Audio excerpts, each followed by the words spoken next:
예, 여러분 안녕하세요.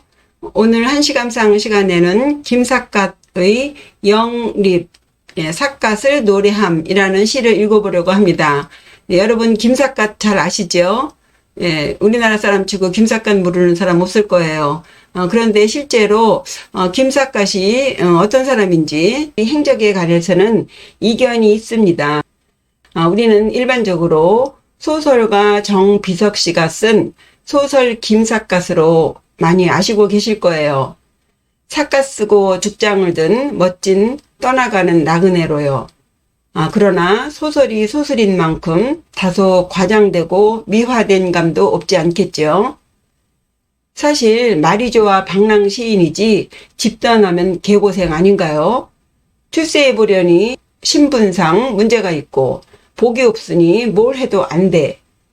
거기다 타고난 재주가 있어 누를 길은 없고 또 역마살까지 있으니 집에 가만히 붙어 있을 수 없죠. 결국 집을 뛰쳐나가 그 알량한 글재주로 방방곡곡 잔치집 찾아다니며 시를 지어 연명하고 사는, 좀 심하게 말하면 광대 같은 삶을 산 떠돌이 노숙자 신세라 해도 전혀 틀린 말은 아닐 듯 싶습니다. 그러나 우리에게는 정비석 씨가 심어준 김삿갓에 대한 환상이 있죠. 여러분들의 그 환상을 깨고 싶지 않아요. 해서 저는 사실 여부와 관계없이 그 환상에 입각해서 그의 시 영립, 삿갓을 노래함을 해석해 보겠습니다. 자칫 해석상 지나침이 있어도 좀 이해해 주세요. 그럼 김삿갓의 시 읽어보시면서 그가 왜 삿갓을 쓰고 다녔는지, 그에게 삿갓이 의미하는 것은 무엇인지 알아보시겠습니다. 먼저 그의 생애에 대해서 간단하게 좀 짚고 넘어가야 될 것들이 있어요. 김삿갓의 본명은 김병연입니다. 그런데 삿갓 립자를 넣어서 김립이라고 하거나 김삿갓이라고 자칭했지요. 그는 다 알다시피 방랑 시인으로 알려져 있어요. 그가 이렇게 그 출세라든가 편안한 삶을 버리고 평생을 방랑하면서 살 때에는 그럴 만한 이유가 있겠죠. 그의 나이 6살 때 그의 할아버지인 김익순이 선천부사로 있을 때 홍경래의 난 때 그 홍경래에게 그 쉽게 항복 투항함으로써 그의 집이 연자제로 멸족당하는 위기에 처하게 됩니다. 그때 그의 아버지는 이제 화병으로 돌아가셨고 그의 어머니가 아들 삼형제를 데리고 그의 집의 하인이었던 사람의 고향인 황해도 곡산으로 피신을 하게 됩니다.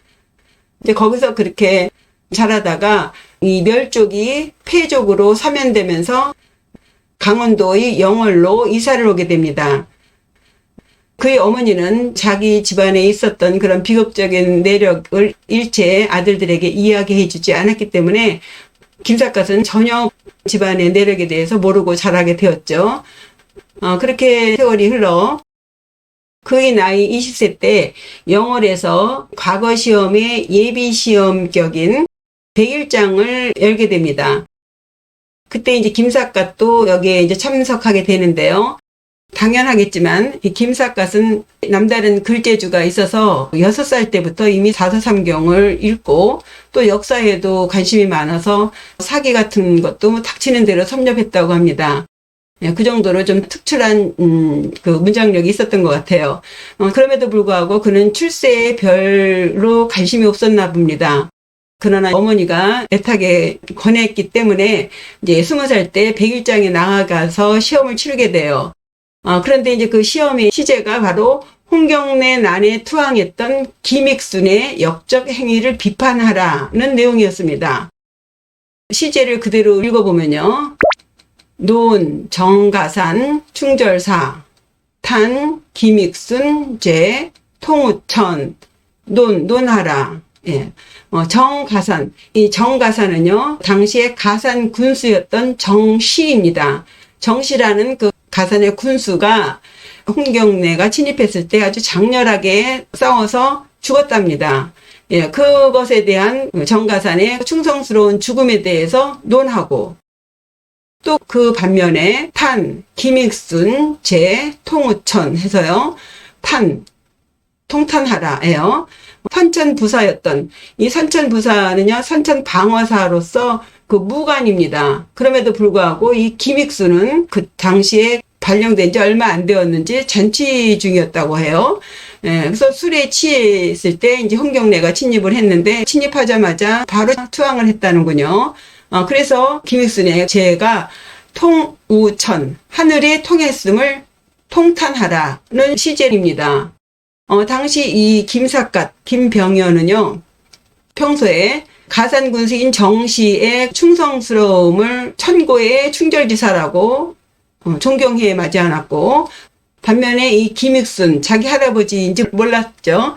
이 김익순에 대해서는 만고의 비겁자로 아주 100번 죽어도 마땅하지 않다고 할 정도로 분노했었던 사람이죠. 그러니까 이 시제를 보자마자 이때다 하고 일필휘지로 이 김익순을 탄핵하는 글을 써서 올렸습니다. 얼마나 잘 썼겠어요. 당연히 장원급제를 했습니다. 그래서 김삿갓은 아주 이제 신이 나서 그 장원급제 상장을 들고 집에 왔죠. 그랬더니 그 어머니가 그것을 보더니 말없이 눈물을 흘리더니만 기어코 절대 말하고 싶지 않았던 그 집안의 내력에 대해서 다 이야기를 해 주었습니다. 김익순이 바로 너희 할아버지다라는 거죠.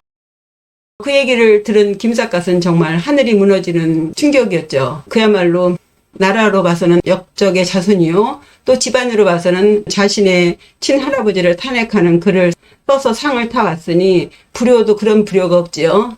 해서 김삿갓은 어떻게 방법이 없었던 것 같습니다. 해서 그 홀어머니와 그 아내, 당시에 이제 결혼을 한 상태였어요. 그래서 아내와 또 갓 태어난 그 아들을 버리고 그때부터 자기는 하늘에 죄를 지었다 해서 큰 삿갓을 쓰고 죽장을 들고 20살 때부터 방랑 생활을 떠나게 됩니다.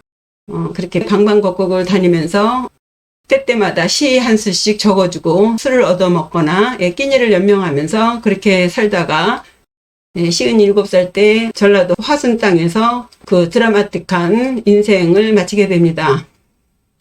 그간에 그의 둘째 아들인 익균이 집으로 돌아갈 것을 권하지만 이렇게 저렇게 핑계대면서 끝내 거절하고 도망가다시피 피하곤 했습니다. 김삿갓에 대한 소개는 이 정도로 하고요. 이 시는요, 보시다시피 한 구가 7자로 구성되어 있는 7원시이고요. 수연, 화연, 경연, 미연 이렇게 4개의 연으로 구성된 7원율시입니다. 그리고 이 제목이 영립, 이 삿갓을 놀이하는 거잖아요. 그래서 이 4연이 삿갓에 대해서 다 쓰고 있어요. 그러니까 삿갓은 바로 김삿갓, 김병연의 분신과 같은 것이기 때문에 이 삿갓의 자신을 이입시켜서 표현하는 것이죠. 그런 의미로 이 김삿갓의 이 영립을 읽으시면 해석이 좀 쉬울 것 같아요. 그리고 아분을 가을추, 갈매기구, 누각누, 근심수에다가 또 수연의 첫 구는 안 해도 되는데 요 배주자를 넣어서 중성인 우자로 성실하게 아분을 했습니다. 김삿갓이 생각하는 그 삿갓의 의미가 여러 가지가 있는데요. 첫 번째 이유가 이제 하늘을 볼 수 없는 죄인이라는 의미가 있고요. 그 나머지의 의미는 이제 시를 통해서 읽어보시도록 하겠습니다. 같이 읽어보죠. 첫 번째 수련입니다. 부부 아립 등허주 일착 평생 40추 해서요. 앞구 보시면요. 부부 했죠. 부자는 뜰 부자예요. 뜰 부자를 둘러서 배가 둥둥 떠 있는 모습이에요. 그러니까 이 아립, 나의 삿갓은 둥둥 떠 있는 배와 같은데 그것은 등허주, 등, 같을 등, 빈허, 배주예요. 그래서 빈 배와 같아. 나의 삿갓은 강물에 둥둥 떠 있는 그런 배 같은데 그것이 빈 배와 같다는 거예요. 그 삿갓을 일착 평생 40추. 여기서 일자는 한일자 하나인데 여기서는 부사로 쓰였습니다. 그래서 오로지 이 삿갓만 착, 입을 착이거든요. 착복식 하라 그러죠. 근데 모자기 때문에 삿갓은 쓰개잖아요. 머리 쓰개. 그러니까 오로지 썼다예요. 평생 40주, 평생 40년을. 우리가 어르신들한테 나이를 물을 때 춘추가 얼마나 되십니까? 이러잖아요. 춘추, 봄과 가을을 몇 번이나 겪으셨습니까? 이 뜻이에요. 그래서 이 추는요, 해를 말합니다. 40년입니다. 그러니까 40번 가을을 겪었다예요. 다시 보면요, 강 위에 둥둥 떠 있는 것 같은 나의 삿갓은 빈 배와 같은데 그 삿갓을 나는 평생 40년을 오로지 그거 하나만 썼다입니다. 예, 그러면 여기서요, 가장 중요한 시어라고 한다면 이 허주가 되겠죠? 이 허주와 같은 이 삿갓을 평생 40년을 썼다는 거예요. 왜 그랬느냐? 왜 40년을 이 삿갓만 썼느냐? 예, 망건도 있고, 갓도 있고, 많은 쓰개가 있건만, 왜 이 삿갓만 썼느냐? 그 삿갓은 허주와 같다는 거예요, 허주. 그럼 이 허주가 무엇을 의미하는지 아셔야겠죠? 이 허주는요, 장자의 선목편에 허주설이라고 해서 자세히 설명되어 있습니다. 예를 들면, 우리가 배를 타고 가다가 어느 배가 내 배에 부딪혔어요. 그러면 화를 내겠죠. 예, 도대체 운전을 어떻게 하는 거야? 그러면서 화를 낼 텐데 그 배를 들여다보니까 그 배 속에 아무 사람이 없어요. 그러면 화를 내겠습니까? 빈 배에다 대고 혼자 중얼중얼하고 마는 거죠. 그것처럼 자신을 비우고 산다면 누구도 나를 해치지 않는다는 거예요. 빈 배처럼 살아라. 그래서 이 삿갓은 바로 허주이다. 그리고 허주는 바로 김삿갓, 나 자신의 인생의 모토이다. 나는 이 빈 배처럼 40년은 평생을 살았다. 이 얘기입니다. 예, 이것을 딱 첫 수련의 전제를 한 거예요. 나는 이렇게 살았어. 빈 배처럼 살았어. 예, 40년을. 20살 때 집을 나가서 57세에 사망했으니까 37년, 예, 거의 40년을 빈 배처럼 그렇게 나는 살았다. 예요. 요 허주를 조금 더 풀어보면요. 장자 자편의 열어구, 열자 이야기에 범약 불계지주, 허이 오유자야 해서 이 허주를 아주 자세히 설명을 했어요. 범약 하면요. 물에 뜰 범자입니다.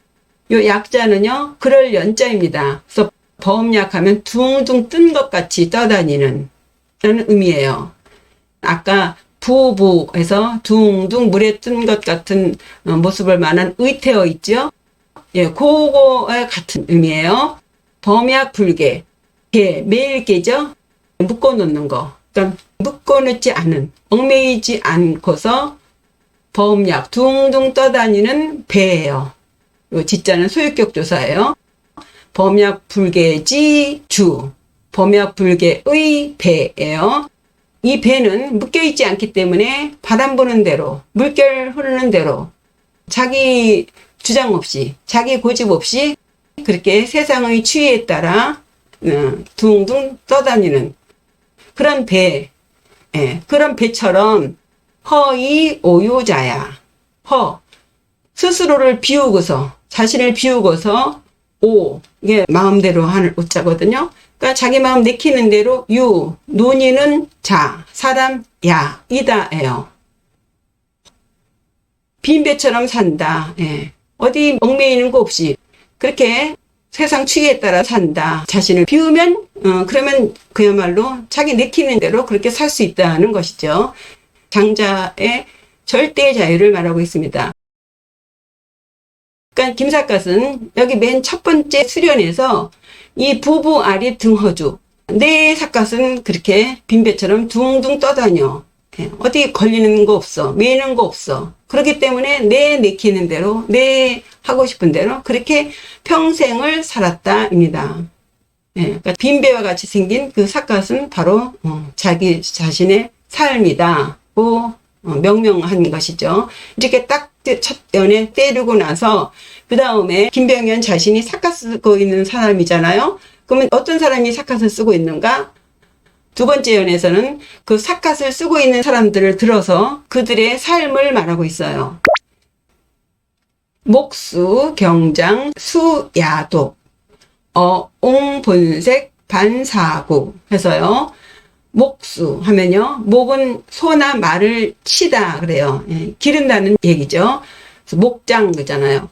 그리고 숫자는 더벅머리 숫자예요. 예, 더벅머리 총각 있죠? 예, 여기서는 이 숫자는 내시라든가 좀 신분이 낮은 사람들을 말할 때 수를 씁니다. 그래서 목수하게 되면 목동입니다. 예, 더벅머리 총각 같은 목동들의 경장, 가벼울 경, 장, 꾸밀 장이에요. 가벼운 꾸밈. 목동들이 꾸미는 가벼운 행장이 바로 삿갓이라는 거죠. 예. 예, 목동들이 차림을 할 때 가볍게 쓰는 쓰개라는 거예요. 그 다음에 수야독. 술은 그 따를 숫자죠. 야자는 들야, 송아지독 해서 들에서 풀 뜯어 먹는 송아지들을 쫓아다니는, 따르는. 그래서 소몰이에요. 소몰이들의 가벼운 차림새. 가벼운 행장. 이것이 바로 삿갓이라는 거죠. 그리고 어옹 본색 반사고.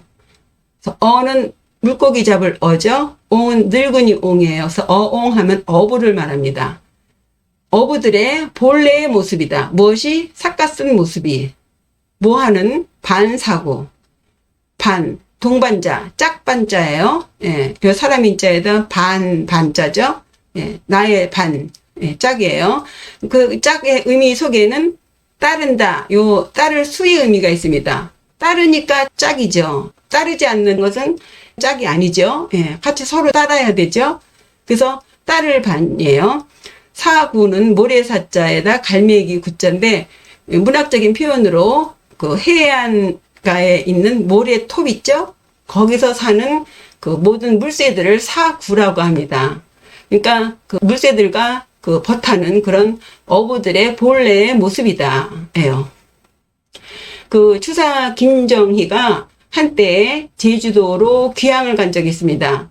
이 모습이에요. 예, 삿갓 쓰고 있죠. 예, 특히 섬이나 예, 비바람이 많이 치는 그 해안가 같은 데에서는 이 삿갓이 크게 도움이 되죠. 예. 그리고 목동들이 소몰이 할 때는 햇빛이 쨍쨍 쬐는 데에서 햇빛을 가리개로 이 삿갓을 쓰고요.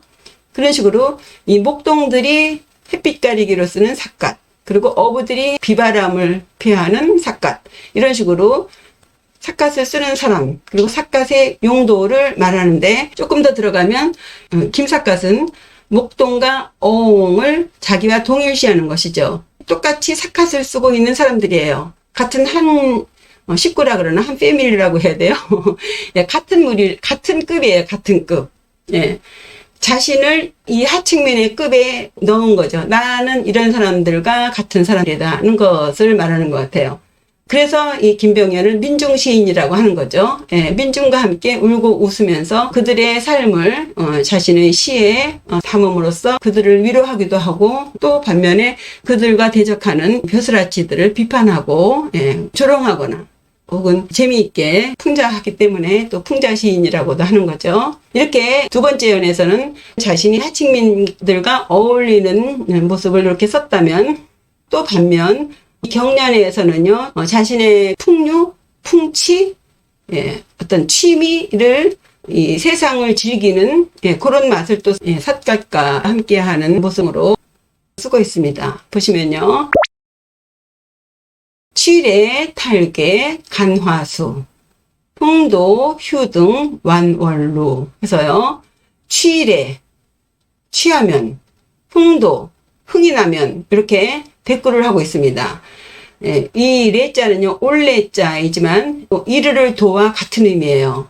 그래서 어떤 상황을 설명하는 거죠. 그냥 취하다 하면 술 취할 취지만 레 하면 취하게 되면이에요. 풍도, 흥이 나면, 흥겹게 되면, 이런 거죠. 먼저 앞거 보시면 취래, 취하게 되면 탈괴, 벗어서 걸어놓는다. 무엇을? 삿갓을. 간화수, 볼간자, 꽃화자, 나무수자죠. 간화수에 탈괴, 벗어서 걸어놔. 간화수는 뭐예요? 꽃나무를 보다가 보던 꽃나무에, 감상하던 꽃나무에 삿갓을 벗어서 걸어놓고, 그 다음에 흥도, 휴등, 완월로. 흥이 나면, 흥겹게 되면 걸어놓았던 이 삿갓을 휴, 우리 휴대폰 그러죠? 가질 휴예요. 걸어놓았던 삿갓을 가지고 완월루에 올라간다. 예요. 이 완월루에서 이 완자는 가지고 놀 완자인데요. 여기서의 완자는 완상하다, 감상하다의 완자로 요 간자와 같은 의미예요. 꽃나무를 보다, 달을 보다예요. 그래서 달 감상하러 누각에 올라가는 거죠. 그 달 감상하는 누각으로 걸어놓았던 그 삿갓을 가지고 올라간다입니다. 그러니까 자기 삿갓을 벗어놓아도 자기가 보고 있는 그 나무에다 걸어놓는 거예요. 다른 데다 놓는 게 아니라 보고 있던 꽃나무에다가, 감상하는 꽃나무에다가 걸어놓고, 또 어디로 이동을 할 때에도 아무리 높은 누각이라도 그 삿갓을 꼭 들고 올라간다는 거죠. 그러니까 이 삿갓이라는 것은 이 김병년 선생에게는 한시도 손에서 뗄 수 없는, 이 햇빛 가리개로도 쓰이고 비바람을 막는 데에도 쓰이지만, 이렇게 취해서 자연을 감상할 때에도, 흥이 나서 달을 감상할 때에도 언제든지 한시도 떼어놓지 않는 것이다. 그래서 요 삿갓과 자기가 일심동체임을 설명하면서, 그러면서 자신의 이 멋에 대한, 풍류에 대한 그 미적인 수준이랄까요? 그것을 지금 은근히 과시하는 것 같아요. 자기가 비록 이렇게 빌어먹고 다니지만 자기는 멋을 아는 사람이고 미를 아는 사람이에요. 꽃나무 구경도 가고 누각에 올라가서 달 감상도 하고, 그러나 언제든 이 삿갓은 손에서 떼지 않는다. 풍류남아로서의 멋을 지금 보여주고 있습니다. 여기서 완월루라는 것은요, 평안북도에 벽동읍성이라고 있는데요, 거기에 남문에 올라가면은 동쪽에 있는 대덕산에서 뜨는 달의 모습과, 그리고 서쪽으로 구봉산이 있는데 그 구봉산으로 지는 그 달의 모습이 정말 장관이라고 합니다. 해서 남문에 있는 누각을 완월루라고 지었다고 해요. 그리고 또 완월루 하면은 신소설의 제목이기도 한데요. 어쨌든 이렇게 취하면 가나수에다가 삿갓을 걸어놓기도 하고, 그리고 또 완월루에 올라가서 달 구경할 때에는 또 가지고 올라가기도 하고, 이러면서 아주 자기와 뗄래야 뗄 수 없는 삿갓과의 관계를 설명하고 있습니다. 끝으로 정말 김삿갓의 삿갓에 대한 궁극적인 목적이 있겠죠. 처음에야 하늘에 지은 제인이고, 그리고 또 이 방랑 생활에 절대 필요한 햇빛 가리개며 비바람 막는 것이며, 그리고 민중들과 함께하는 마치 또 유니폼 같이 그런 역할도 하고, 그리고 또 죽장 들고 삿갓 쓰면 좀 멋있는, 좀 도가연스럽지 않습니까? 풍류를 아는 미적 감각이 있는 풍류남아로서의 그런 모습이기도 하지만, 반면에 삿갓의 그 부정적인 의미가 있잖아요. 말하자면 삿갓이라는 것은 사실 자신의 신분을 노출시키고 싶지 않을 때 쓰는 경우가 있죠. 그리고 또 자기가 보고 싶지 않은 것을 보지 않겠다는 그런 적극적인 의미도 있고, 그 속세와의 격리, 단절적인 의미도 있고, 그래서 이 미연에 가서는 궁극적인 이 삿갓의 목적을 말하고 있어요. 읽어보죠. 속자, 의관, 개외식, 만천, 풍우, 독무수 해서요. 속자 하면요, 요 자자는요 전미사예요. 의자, 탁자 하듯이 그 명사화 시키는 전미사입니다. 그래서 속자, 속세에 사는 사람, 속인의 의관, 의관 하면 옷과 관인데요, 평민들의 복장을 의관이라고 하지 않죠. 최소한 관을 썼다 하면 벼슬아치입니다. 그래서 속인들의 의관 하면은 벼슬아치들의 의관이라고 해야 되겠죠. 부득이 속인을 이 사대부들이나 입거나 쓰는 의관에 속자, 속인을 넣었다는 것은요, 평민들은 속인이 아니고 벼슬아치들을 이 속인이라고 한정하는 이미지를 줍니다. 그러니까 김삿갓이 볼 때 속인들은 평민들을 제외한 사대부들 이상을 말하는 거예요. 그래서 속인들의 의관은 사대부들, 벼슬아치들의 의관은 개외식, 모두 개, 외 꾸밀식 해서요. 모두 외식이다. 모두 거칠애이다. 거치장이다. 그 벼슬아치들의 그 의관들은 모두 다 허례허식, 사치스러운 가식적인 것이고 의식적인 것이고 명분이나 체면을 위한 것이다. 예요. 전혀 실용적이지 않다. 반면에 만천풍우 독무수 해서요. 만천, 우리 만천하에 이런 말 있죠. 그것의 축약자예요. 온 세상에 불어대는 풍우, 비바람에 독무수, 독, 홀로 독자죠. 몹쓸무, 근심수, 가을의 마음, 가을추, 마을심, 가을의 마음 해서 온 천하에 부는 비바람에도 나 홀로 근심이 없네예요. 그러니까 이 속인들의 의관은 모두 거칠해. 아무 쓸모가 없어. 실용적이지 않아. 그러나 내가 쓰는 이 삿갓은 비바람을 막아줘. 그래서 나는 근심이 없어.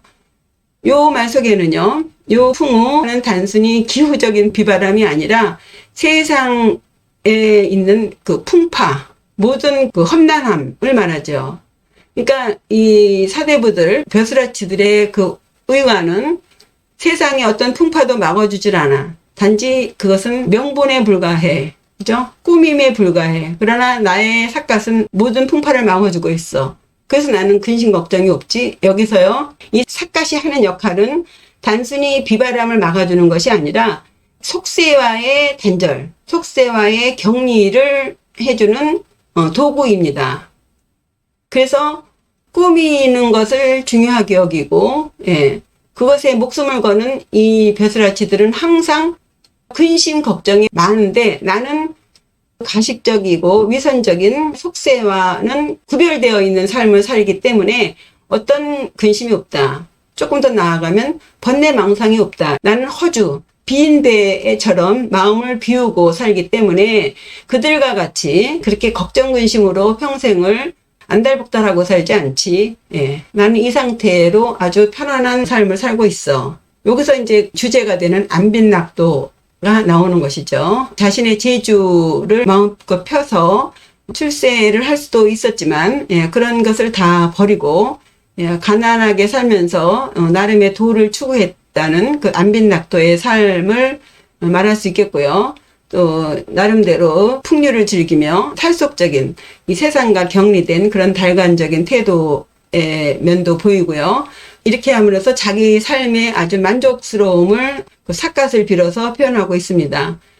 그럼 지금 말씀드린 설명을 바탕으로 김삿갓의 심정으로 다시 한번 읽어보겠습니다. 김삿갓의 영립.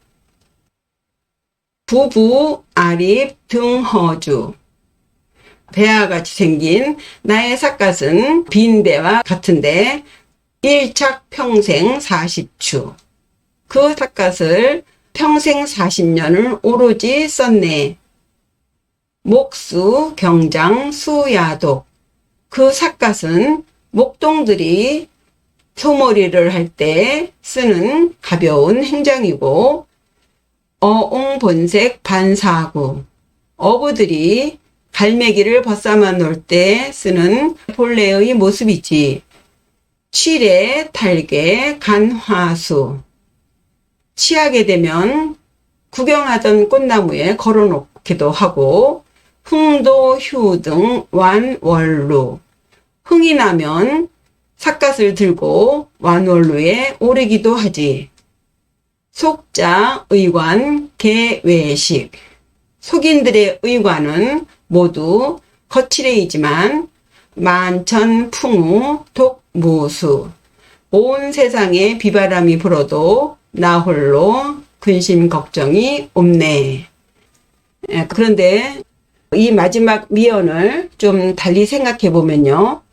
선생은 자신이 쓰고 다니는 그 삿갓은 벼슬아치들의 의관과 달라서 온 천하의 풍파를 막아주어 걱정 근심이 없다고 읽고 있지만 오히려 저는 그가 한평생 참으로 많은 풍파를 겪고 살았구나 라고 들리네요. 여러분들은 어떻게 들리시는지요? 김삿갓의 시가 재미있는 게 많이 있는데 김삿갓을 소개하기에는 이 시가 가장 좋은 듯해서 먼저 소개해 드립니다. 또 이후로 재미있는 김삿갓의 시를 소개해 드리기로 하죠. 예, 이상으로 김삿갓의 영립 읽어보셨습니다. 이 시 해석을 바탕으로 멋지게 시 해석해 보세요. 예, 그럼 다음에 또 좋은 시로 찾아뵙겠습니다. 구독과 좋아요, 댓글 잊지 마시고요. 예, 시청해 주셔서 감사합니다. 안녕히 계세요.